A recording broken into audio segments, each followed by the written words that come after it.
hold on. I think it's going now. Right, yes. Right, brilliant. That's much easier. So we will have a panel discussion, and we are hoping not to be in the dark, but if so, we might just continue anyways. Let's see how it goes. So what the topic is today, I'm myself Hajni Ságodi. I have talked to most of you, or this time, or one of these before years, and I am Internal Organization Development Advisor in Shell, working for the integrated gas and new energies part of Shell. So we are looking at solar and windmills and integrated gas also. My role will be moderating this discussion, but I have these lovely experts here who will really help us figure out what makes ecosystems of our own OD projects great. So just a quick show of hands. Who has been part of an OD project ever in your life? Oh, brilliant. We have a lot more experts here. That's good news. That's really good news. So what I would like to do is, first of all, introduce these lovely people who join me here, and starting with a special thanks to Judith, who showed up today with her arms broken, and we were not quite sure until the latest moments whether she can do that, but she just made her way here, so thank you for that. So she's Judith Kis from Telenor, which is a Hungarian telco company, and she is the Chief HR Officer there, and she started also with Shell, so we find some connects when we were preparing for this right away. But she also has been an international change management advisor, so she was in that external part as well of this system. I will not introduce at length all these lovely people, but you will find their LinkedIn profile quite detailed. We want to keep the time for our discussion. And then we have Audrey Forrester, who is internal OD advisor at the Royal Scottish Bank from Glasgow. So we really welcome her too, because she will bring the perspective from the internal advisor. And she also has experience as an external advisor. So she will have also two perspectives probably. And then we have Manuele, and he is from EY, also external advisor. And he is really working on the boundaries of technology, people, and the business, and trying to make people's life more fulfilling in these organizations. And then we have Stelio. I'm sure many of you know Stelio, and many of you know also that he has a company called Cocoon Projects, and he has very different and very inspiring thoughts and perspectives to organizations. And not only perspectives and thoughts, but he actually created a very cool company. So if you haven't heard about it, grab him in the coffee breaks and ask about his company. How does that really work? It's very different to whatever I've ever heard and imagined. So ask him in the breaks.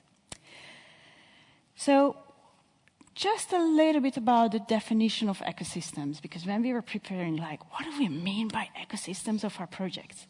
Just to give the boundaries, what we mean in this discussion today for the next 40 minutes or so is the external OD consultant, the internal OD consultant, HR, and the business working together on an OD program, and making that cooperation work and how that ecosystem works. And our point today and objective is to figure out when is that ecosystem working brilliantly and when it doesn't, and what makes it work really, really well.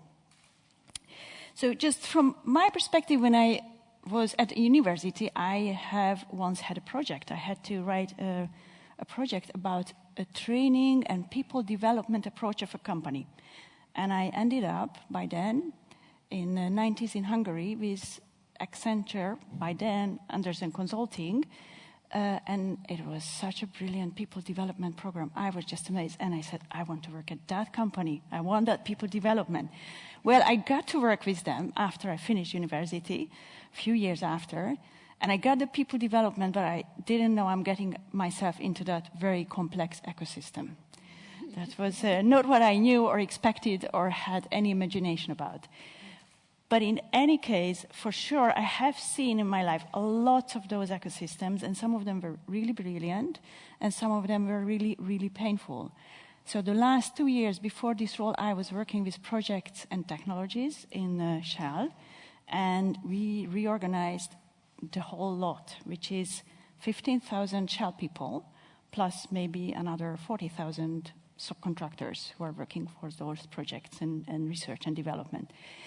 And we had a very huge ecosystem, including internal audit advisors, lots of HR people, lots of vice presidents and executive presidents and all kinds of business leaders. And we had McKinsey, BCG, Accenture, I don't know, like everyone who is in the field in the Netherlands, roughly, and small freelancers as well. So the most complex I've ever seen. If you want to hear more, I can tell you in the coffee break, but that's not the topic today. But I can tell you what doesn't work when you make it so complex. So maybe we just start with the question. And in the first 10 minutes, we will have this conversation over here, 10, 15 minutes, and then we will open up for questions. And we will have a twist in that I will tell you later, because you all might have a lot of thoughts as you listen to it, because you are also experts. So the first question, and I really would like all of you to say your most important point about what, in your experience, makes these ecosystems really great. What's the condition when it works?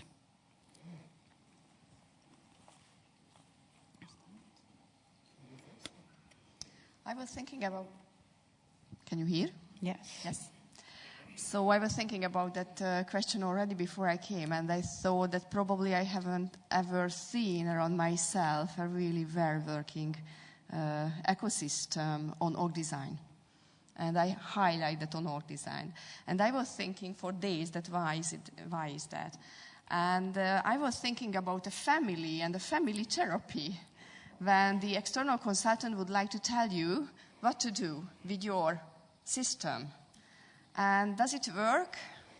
Sometimes, and they can give you good practices and best practices, but actually it requires a lot of trust, and also it requires a lot of chemistry, and I have to know my advisor very, very well, but not only me as an HR director, but also the whole leadership team has to trust the consultant, and also HR and the leadership team has to also agree. So it's so difficult that I was thinking about that. Have you seen Avatar, the film? And I was thinking about it. It's like just touching one part of the system and everything would changes. So it's so complex, so difficult, and so emotionally involved, and also such a sensitive point that actually if you touch one point, for the other person it will definitely hurt. So it requires a lot of collaboration, it requires a lot of trust, it requires a lot of chemistry and intuition. And when we have the consultants, they immediately start talking about boxes and processes and governance models and these kind of things. But actually, in my belief, the important part of the org design happens somewhere else, which is far, far beyond of the processes and boxes. It happens somehow between the mind and the heart and the stomach. So that's my view.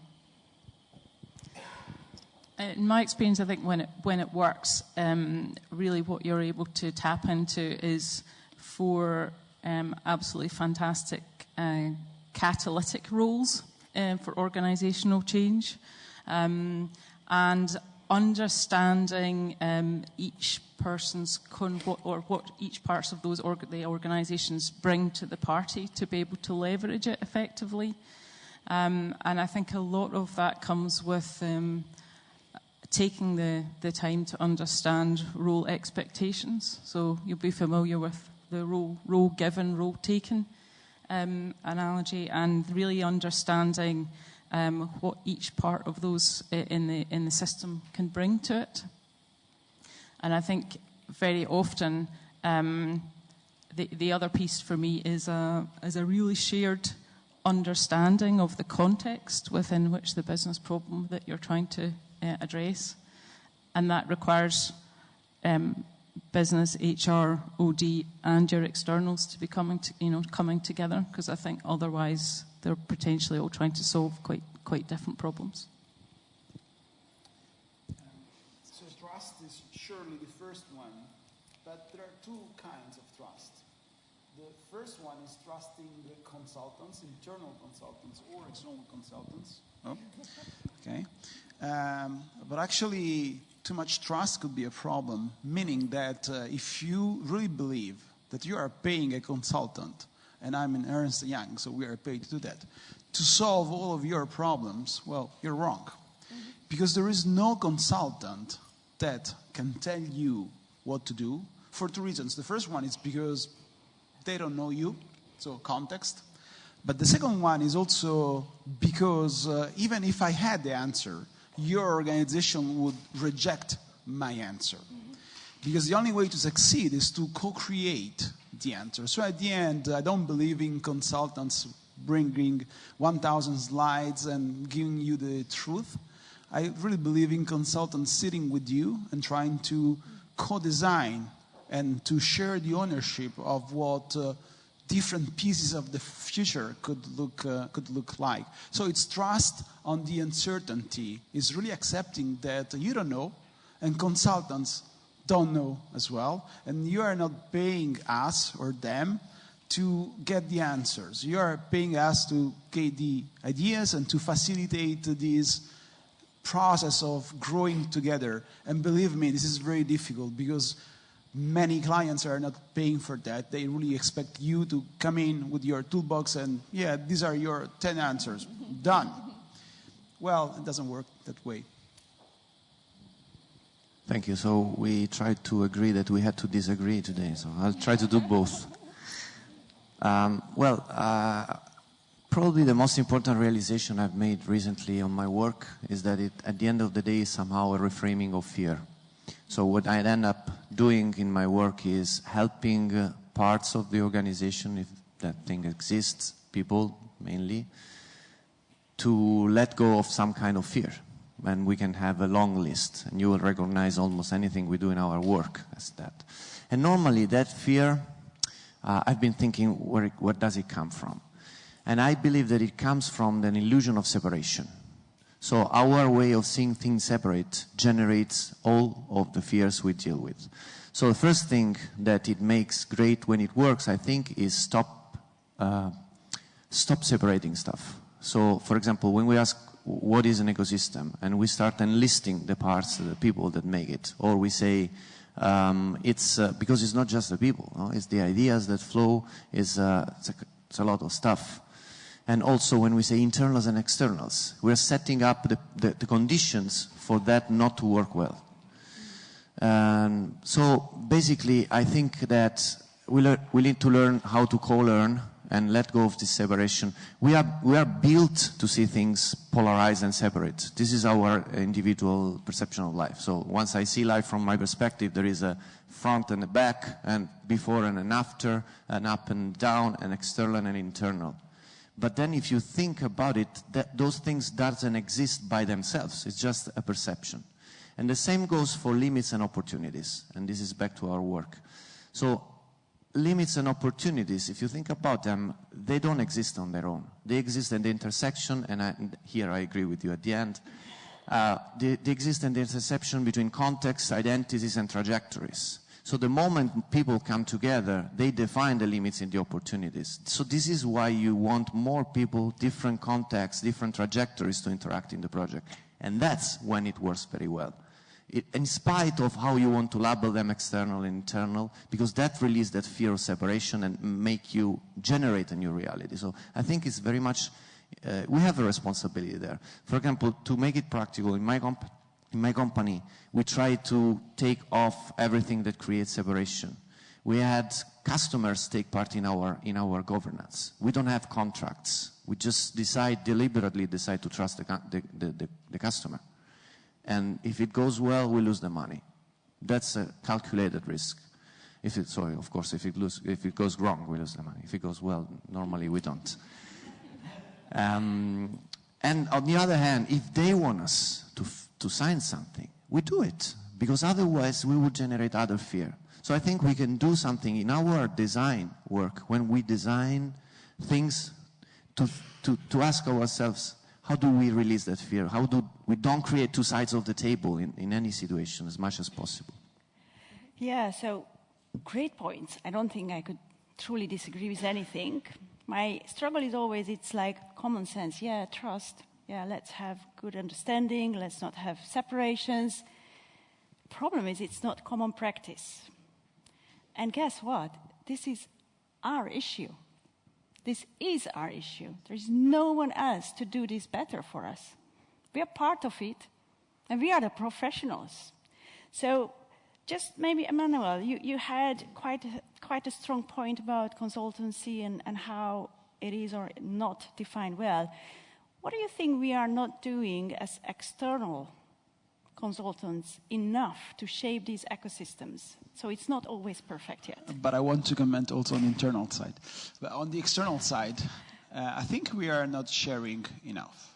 So for me personally, the attraction factor to clients is not pitching, is not cold calls, is not political relationships that usually consulting have. It's really sharing content. It happened to me 2 weeks ago that a lady reached out and said, I've been following you for 10 years. I've been following what you wrote for 10 years. We never talked. Can we talk? And that was the beginning. So at the end, to me, to reduce the distance is to give for free something that you know, something that you have built, your perspective, your research, your articles, and to establish a dialogue based on that. And to the internal aspect, that's exactly the opposite of what clients are doing. Think about the tendering process. The tendering process looks like, okay, this is the table. Wherever you are, you have to fill the table. These are the phone lines. This is what you do. This is the cost. Thank you very much. That's it. It's exactly separating relationship, knowledge, dialogue. It's just like creating a fake environment in which you can compare everything based on the table. And I can understand why, of course. But to me, this is not working because maybe I'm the best consultant in the world, but you don't like me. And that's important because we have to trust each other, because we need to understand the context. Maybe I'm not a good fit for your culture as a consultant. How can you tell that from a table? I don't know. So you had also quite a strong point about, I have never seen this working. And by the way, we don't really involve externals if it's not necessary. What would be your request to this community? How to shape these ecosystems? What is your challenge to these folks out there? Actually, who knows the best the organization where we work? I think it's us. So we know the organization probably the best we are living in. However, we don't have the external mindset. So we are a little bit locked into our boxes. So actually what I expect from a consultant to have that external view, to have some strong points about my organization, to see what I don't see, because you are out and you have a fresh eye. And also to see those new trends or new opportunities that I haven't seen. And this is what I would like, or what I would wish for, that actually we can cooperate together, as you are saying also, that this is a kind of collaboration and we create together. And you are not saying your proposals, I'm not rejecting or resisting, but actually we can cooperate somehow together. You can listen to our points about how it feels like living in an organization and how it would be efficient and what works well, but also to give me some extra points and also educate HR people, because I think those OD and HR people have an extremely crucial role.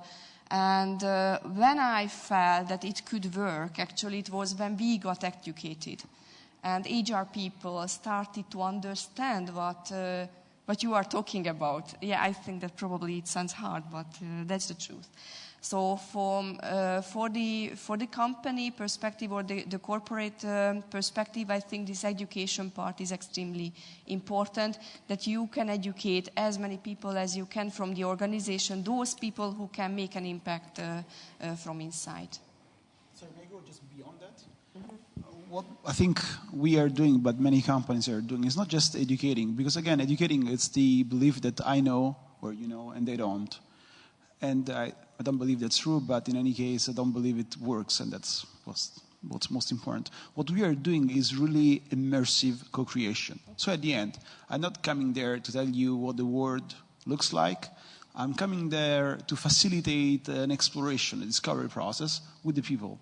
And when you are part of that, as an HR professional or OD professional, when you are part of that exploration, well, it's relevant for you because you can shape it.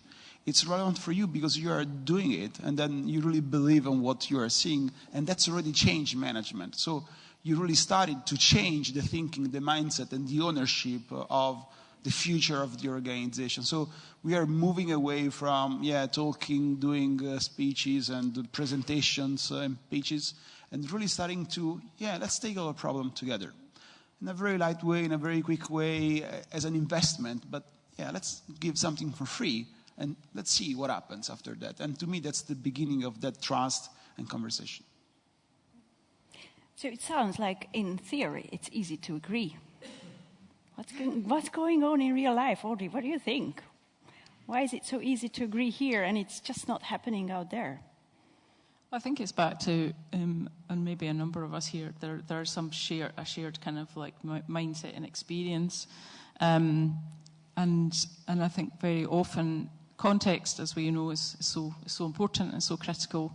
And the biases that people bring in terms of how they view problems. And I think what you've been discussing is much more of those, and where we are, particularly at this point in time, is the vast majority of the problems that we're trying to solve are very much in that complex arena. And yet, I think what I see is people, in terms of how they want to use the consultant, and whether that's, in some cases, a pair of hands, an SME, or a genuinely trusted partner. And I think all of these kind of combinations, we're all looking to be in the trusted partner space.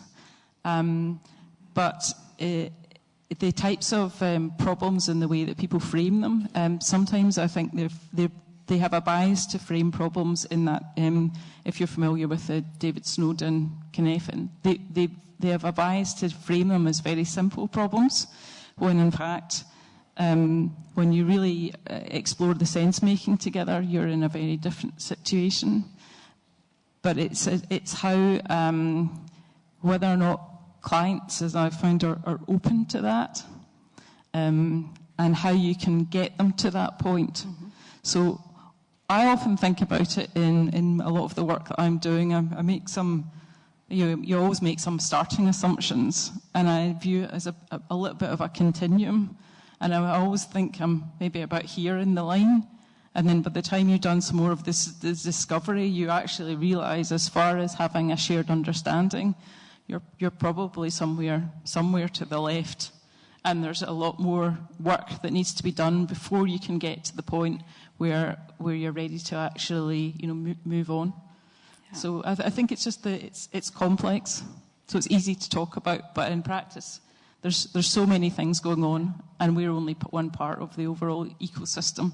Yeah, good. So I would like to open up for questions, as I promised we will do that, but I want to share what's the twist to questions this time. So we do the questions with Mike. That's quite well known. But the twist is that I have a chair here. So you can choose to ask a question or sit out here and be part of the panel and have some discussion with these folks for 2-3 minutes until someone else comes and takes your seat. So a question or a new panel member.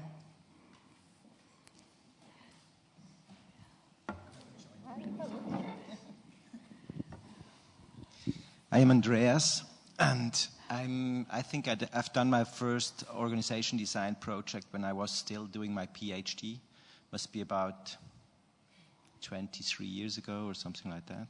Or is it 30? No, 23.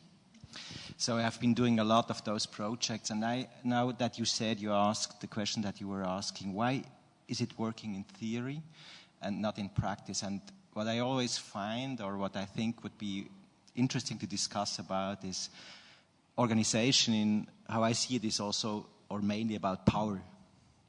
So we have a lot of power that is disseminated or that is defined through organization design in the company. And whenever we go into such a project, we tackle this question about power.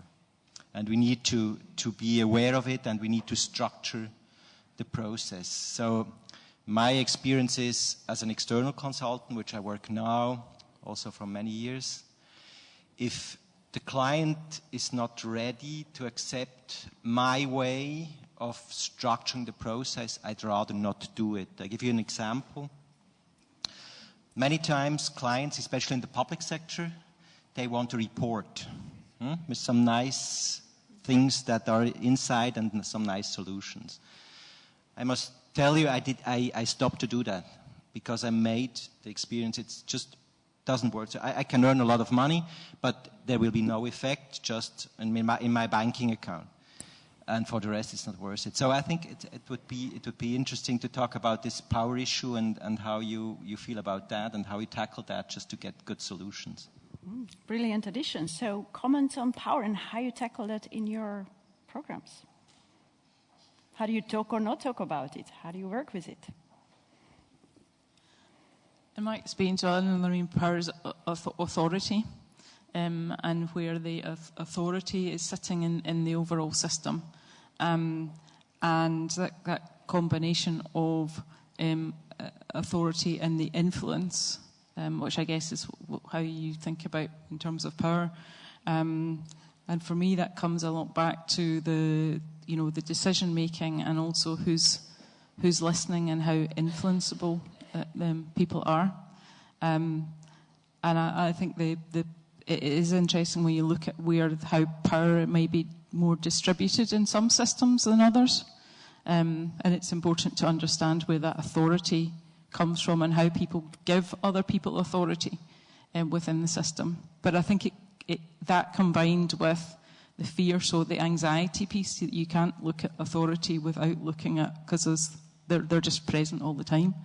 So it's understanding where the anxiety is in the system as well as the authority and working with it. Good. Any other question or someone who wants to replace this wonderful panel member?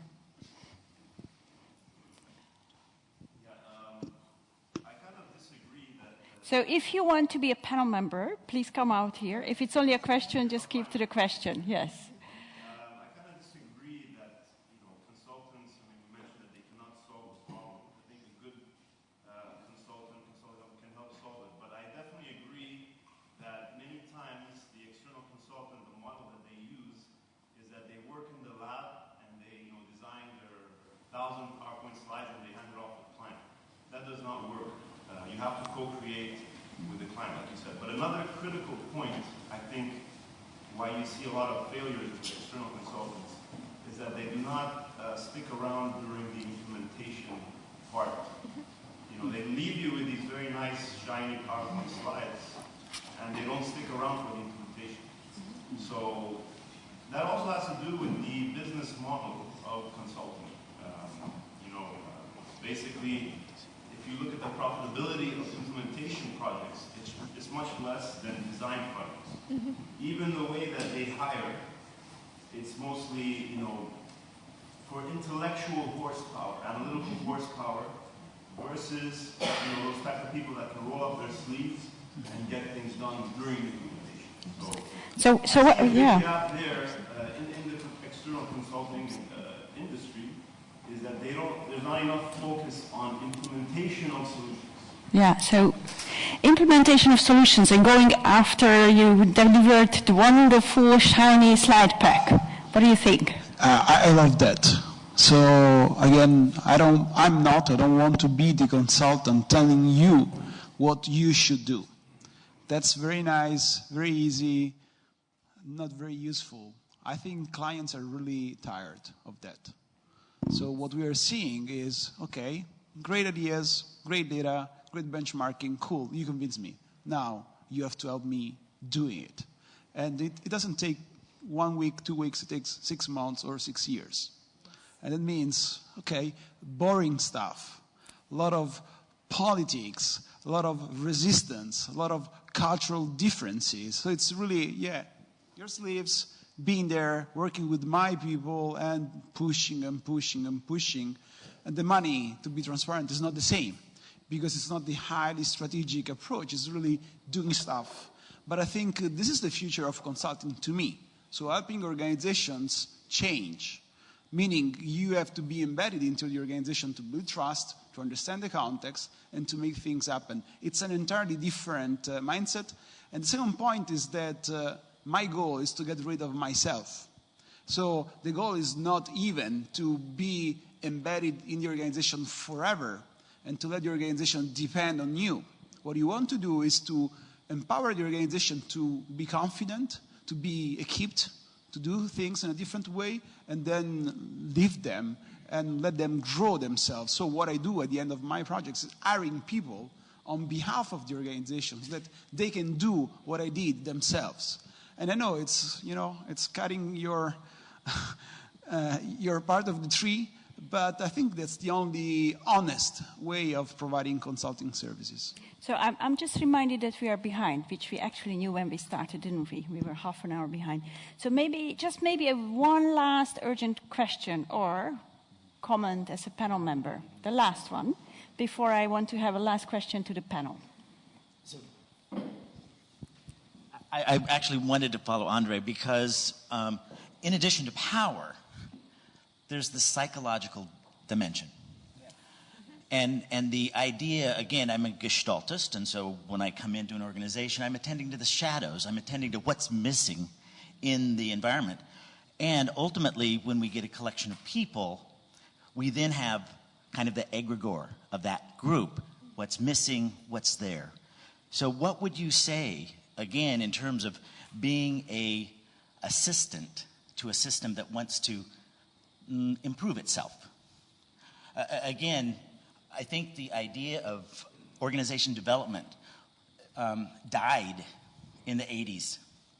Organization development used to be, how do we help a system become more aware of itself so intrinsically it changes?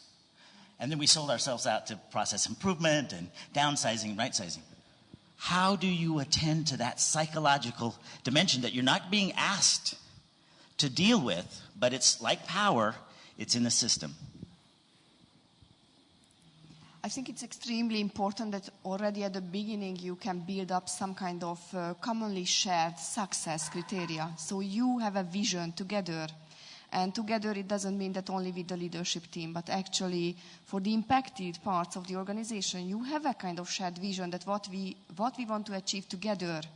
The external consultant, internal people, leaders, and the leadership team.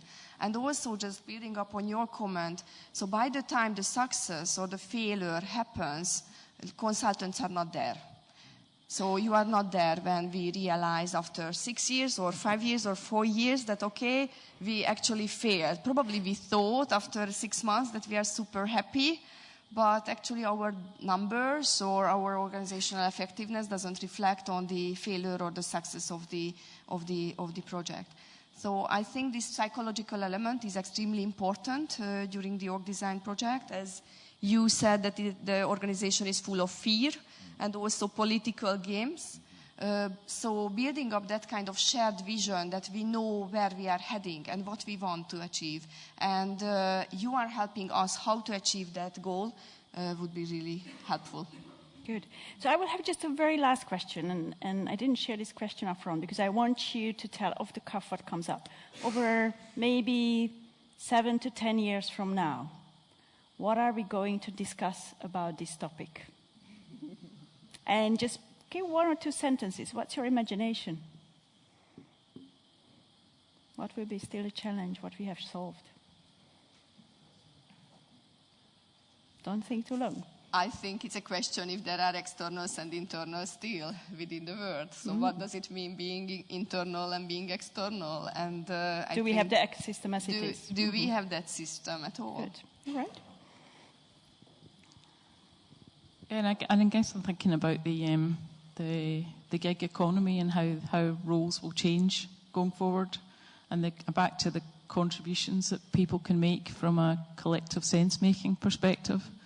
and how people might come together on problems. And it may very well be that we've just got the labels have changed.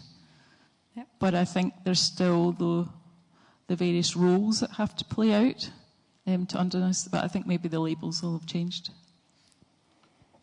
I think in 10 years we are not going to talk really about organizational design, because the idea of organization that we have today will have disappeared, meaning that organizations will look much more like ecosystems, and then our role won't be to design static organizations, static principles and constructs. It will be facilitating the flow, letting emergence happen. And that's an entirely different mindset. It's an entirely different skill set. It's an entirely different role. It's like trying to move the ocean instead of just moving the drops as we are doing today. So I think the ecosystem won't be the same as well. Just think about Ayer. We had this conversation about Ayer. It's a ecosystem, platform, whatever, of micro enterprises. What are you going to design there? You're just going to design the principles, the purpose, not what's happening within the micro enterprise. So facilitating, I think we still have work to do in 10, 20 years, but a different kind of work. So I have no clue. So I can tell you what I hope, not what I see. I hope that we will be able in the next 10 years. I think it's very important that we manage to do that, and we have a responsibility in our work to reframe a couple of key concepts, like performance. I'm really tired of hearing performance in terms of bottom line marginality and that kind of things. Like power, like ecosystem. What it means, what is the ecology of working together? And if that happens, I think that there will be nothing else left besides the way with our hearts and brain we generate the tools we want to use. And I agree that that could be the direction. So less boundaries. It's very important to keep the individual perception of things. Otherwise, this is your contribution to the whole. If there are no individuals, then there is no whole. But then individuals don't exist without the context. So the moment we realize this, I think that the tools we devise, and organizations for me are tools, will really change shape, completely be another thing. And we will be asking ourselves now, what do we do with these beautiful things? How do we facilitate them? How do we enable them to generate another kind of society, basically? And I really think it's a matter of 10 years to ask these questions, not 60 years. So this is what I hope, at least. Yeah. So thank you. Well, as you talk, I'm just thinking, I'm sorry, we have to finish. So what I'm thinking about, maybe the blockchain-based OD robot, which will be there. I don't know. I'm just making it up. Think about that. Thank you, lovely panel members and the guest panel members.